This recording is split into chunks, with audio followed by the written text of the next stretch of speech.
Rundt omkring så finnes det en del ødelagte Nintendo DS-er. Stort sett så har skjermen ryke eller hengsler ryke eller et eller annet. Så mange har lagd en stund nå, noen nylig har begynt å kalle det for Game Boy Macro. Det synes jeg var superinteressant, så jeg lagde en. Den ser sånn ut. Jeg synes det ble ganske kult, og det funker veldig bra, så jeg tenkte jeg skulle vise dere litt hvordan jeg gjorde det. Bruk en Nintendo DS Lite. Den blir finest, for det husker du hvordan DS-en så ut? For den er jævlig stygg. Men først kan jeg vise dere hvordan den funker, for dere som er mer utålmodige på å se hva det er enn å se hvordan jeg gjorde det. Så da sjekker vi det først. Ja, sånn ser min ut. Jeg har, som du ser, tatt av den øvre skjermen, og så har jeg fjernet 2 knapper som skal se mest mulig ut som Game Boy Micro. Og så ser du også at hølet til pennen er tatt vekk. Så har jeg flyttet den ene høyttaleren fra den øvre skjermen ned på på undersiden her, for å få litt grann lyd. Da skal vi poppe i et spill og se hvordan det blir. Det er klart, bakdelen med å gjøre det sånn her er jo at du mister du mister jo muligheten til å se om han står på eller å se om han lader. Men for øvrig så funker dette her knasbra, altså. Lyd funker, og fordelen med å bruke en DS er jo at du får stor, fin skjerm og lyssterk. Så dette her er helt knas. Så da kan jeg jo vise dere litt hvordan jeg gjorde det. Jeg kommer ikke til å vise dere i detalj hvordan dere tar av chassis og tar opp skjermen og sånne ting. Det finnes det masse fine tutorials på YouTube. Det er en fordel å kunne lodde litt, men det kommer vi til. Så da kan jeg jo prøve å vise dere hvordan jeg gjorde det. Sånn, her har vi en litt slafsete DS. For å ta lokket så skrur du ut de skruene som jeg ringer rundt nå. For det gidder jeg ikke gjøre. Det er et triks som er kjekt å vite når du skal ta dekselet, og det er ta det litt grann av.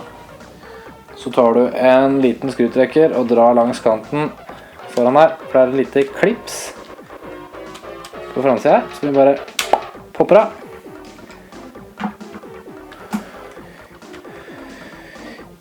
Da får vi opp innsida. Nå tar jeg og tar av disse. Se hvordan de er montert. Det er alltid kjekt å få med seg senere. Disse skal vi ha på igjen på Game Boy Macro. Vi popper av pluggen til Wi-Fi-antenne. Og den der er litt usikker på det. Kanskje det er en blåtann eller noe. Vi skal ta av Wi-Fi-modulen. Den skal du ta vare på, så du må ha på igjen, for ellers så funker ikke konsolen din. Det er bare å ta tak og vrikke den løs. Den sitter lim på den ene siden, og en konnektor på den andre. Så det er bare å jobbe litt med den, så kommer den av. Wi-Fi-antenna, den går under slotten her, så det er bare å fiske den ut. Den pleier å sette seg fast i ting.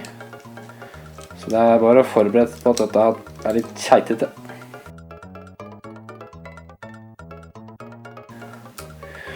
En konnektor vi tar av med en gang, det er til nedre skjermen. Det er den lille saken her. Der popper det opp den konnektoren med en liten skrutrekker i bakkant, sånn. Så løfter du ut flatkabelen. Så er den løs.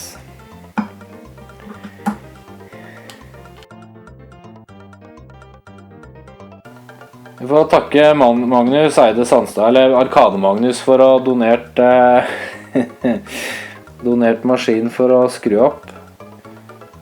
Det han vet ikke selv da, men det er ikke så farlig.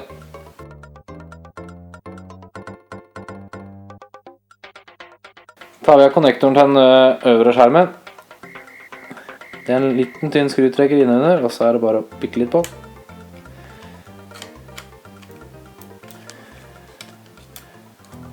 Det er litt klønete å gjøre det her med kamera foran seg, men da popper vi av den siste konnektoren til denne skjermen.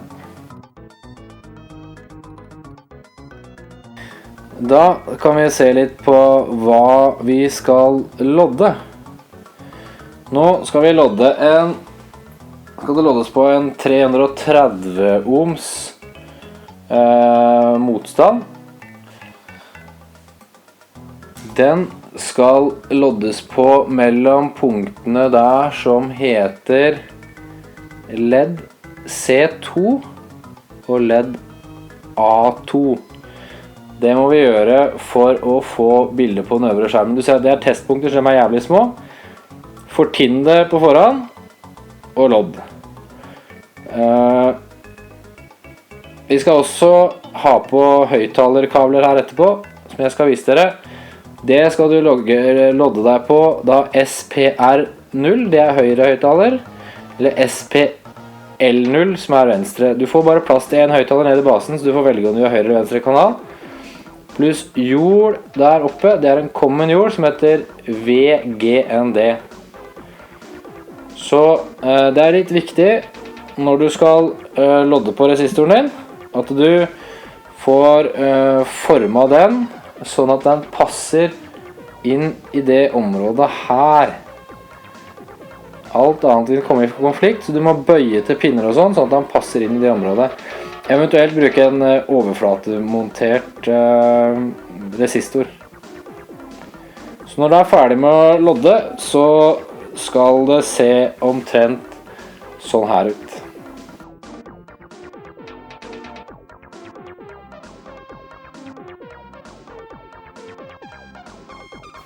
Når du skal ta den øvre skjermen, så er det egentlig bare å poppe av de to skruene der. Og så skal du lure den flatkabelen inn i det lille sporet du ser her sånn. Dra den sidelengs ut, så er skjermen fri.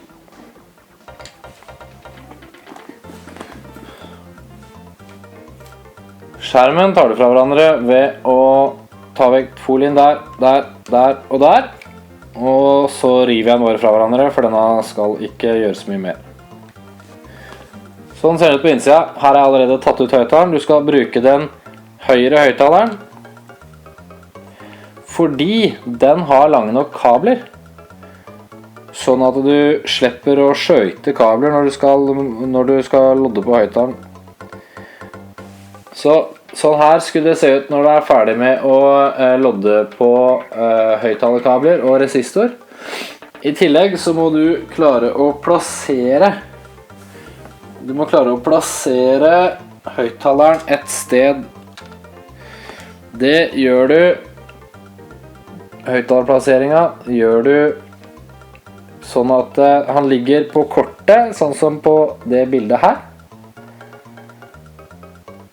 Og du tar ut den og denne i chassis, så at du får et sted å ha høyttaleren, så høyttaleren passer i det lille rommet der.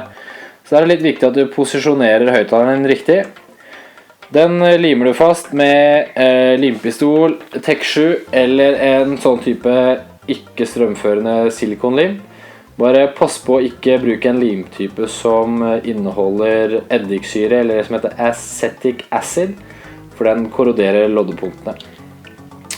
Da er vi jo for så vidt ferdig med moden av elektriske, så da er det på for å få det til å se pent ut.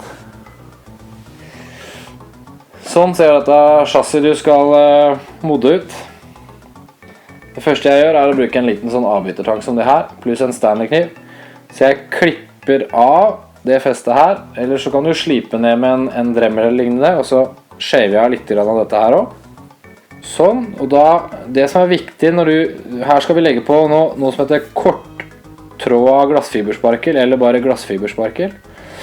Vi skal dekke hele det området her, så at vi kan forme den flate her på nytt for å se fin ut, og så skal vi tette igjen de to høla. Det viktige er at du bruke teip eller noe på baksida her, og på baksida av de to høla de knappene du tar vekk, så at den overskytende glassfibermassa ikke kommer i konflikt med alt det andre. Da tar vi og legger på glassfibermasse. Den herder veldig fort. Jeg grovsliper den da med 180 papir på en type sånn feinsag med slipesats på. Den er veldig liten og veldig mjuk, så det er kjeitete. Når jeg har grovslipet den, så finsliper jeg, eller mellomsliper jeg den med 400 papir og begynner å forme den. Så sprayer jeg på et lag med filler for å få fram kontraster og alle steder ting mangler. Så da er det egentlig bare å gå på da etter dette med finsparkel og ta alle porer og få alle overganger helt fint.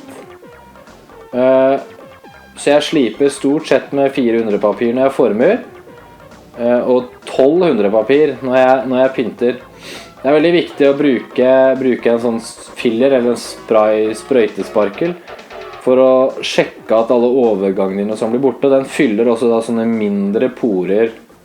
Når du er ferdig med det, spray filler en siste gang. Sjekk at alt er perfekt før du skal begynne å lakke. Når du er ferdig med å før du legger det siste strøket da med lakk, så går du på å pusse vekk lakken i de høla du skal bruke.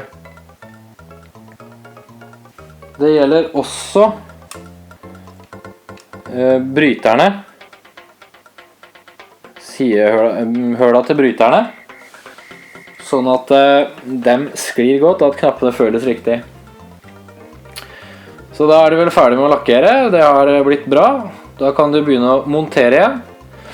Da er det viktig når du kommer så langt i montasjen at du skal plassere kablene, så er det til høyttaleren, så legger du den så vidt bak den nedre skjermen, og opp og rundt, og så presser du den fast med den wifi-modulen, så at den sitter godt. Så er det viktig å sjekke at først så skjærer du vekk av membranen til knappene som du ser her, sånn at de ikke ligger nede på kortet ditt, for det er de høla du har sparklet igjen. Så må du sjekke om skulderknappene fremdeles funker med sparkeren din. Jeg hadde litt for mye overskytende, så jeg måtte slipe litt på skulderknappen. Det ble helt fint, men det så sånn ut. Hvis du er nøye når du sparkler, så slipper du det. Sjekk at alle knapper går i alle hull før du skrur den permanent sammen. Nå legger du merke til at du ikke får skrudd til den ene skruen til kretskortet ditt, for der ligger høyttaleren over. Det gjør ingenting, for den blir presset på plass av wifi-modulen pluss litt annet, så det gjør ingenting. Så da er det bare å skru sammen. Resultatet ditt blir vel noe som det her. Jeg synes dette her funker så sykt bra.